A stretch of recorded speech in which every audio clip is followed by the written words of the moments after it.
Babae na yun. Yan o. May sundo na nga o. Delikado na nga o.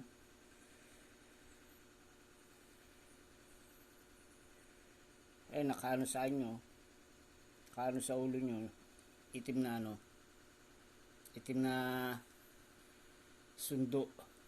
Yung babae o. Ito yung mata o. Ilong.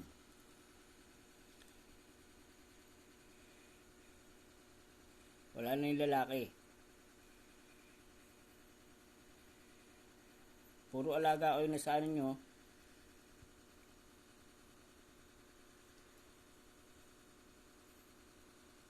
Sana nga makakuha tayo ng balita dito eh. Nag-collapse to, nag-collapse. Hanggang ngayon gising, hanggang ano nung nag-collapse to hinang-hina.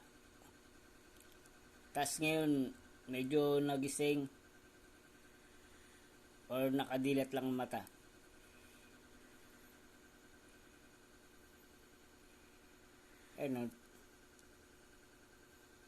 Delikado na po yan.